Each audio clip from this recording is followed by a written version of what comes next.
To understand why this message resonated, we have to look back 14 centuries to the deserts of ancient Arabia. This was a fractured society, defined by tribal warfare and deep-seated animosity. At the center of it all was Mecca, the undisputed economic hub of the region, dominated by a lucrative market system where wealth was tightly concentrated. At the spiritual center of this commerce, people worshipped hundreds of stone idols, tying religious practice directly to economic power. In this system, if you were poor, you were entirely expendable. The ruling tribal elites held absolute authority, leaving the weak, the sick, and the marginalized completely voiceless in the social order. The most chilling symptom of this cruelty was how they treated their own children. In a culture obsessed with male honor and tribal strength, baby girls were seen as a burden. It was an accepted, widespread practice to bury newborn daughters alive in the sand. There was no justice system to appeal to, no concept of mercy. Human dignity was fading in a society operating in a total moral vacuum. When a system is this broken, minor reforms fail. The dysfunction reaches a point where only a complete overhaul of how human beings treat one another can suffice. In the year 570 AD, a child named Muhammad was born in Mecca. As he grew, he stood out from the culture surrounding him. People knew him for his striking honesty and a deep, consistent kindness toward others.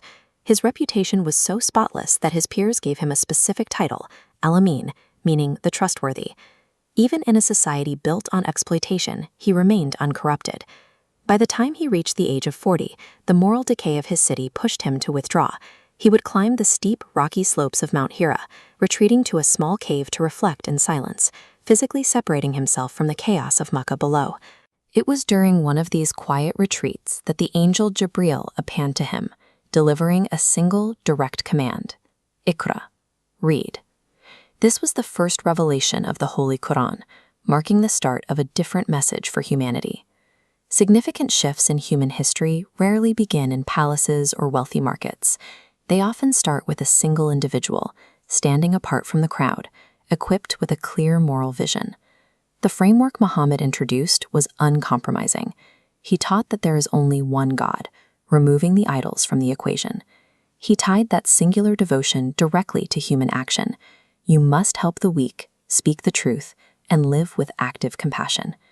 This diagram maps the tribal class system of 6th century Mecca.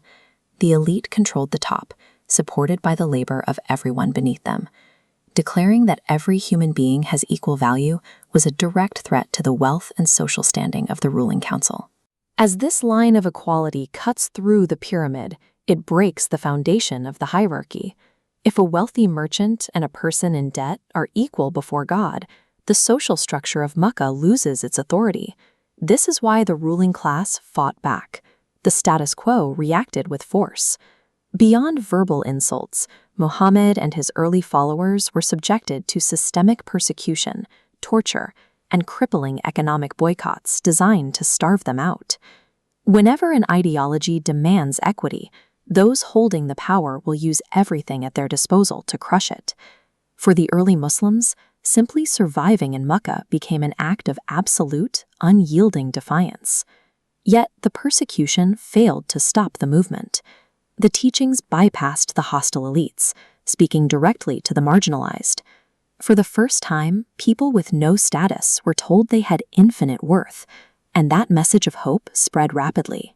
Contrast the cruelty of the old world with the specific principles established in these golden dunes.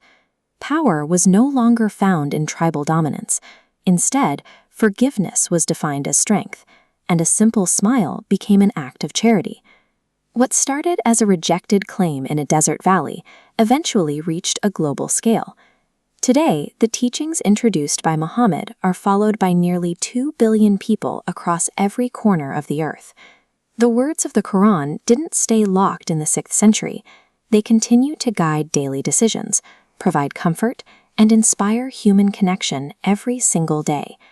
Islam transcended its localized origins to become a living framework built to sustain human dignity, peace, and faith in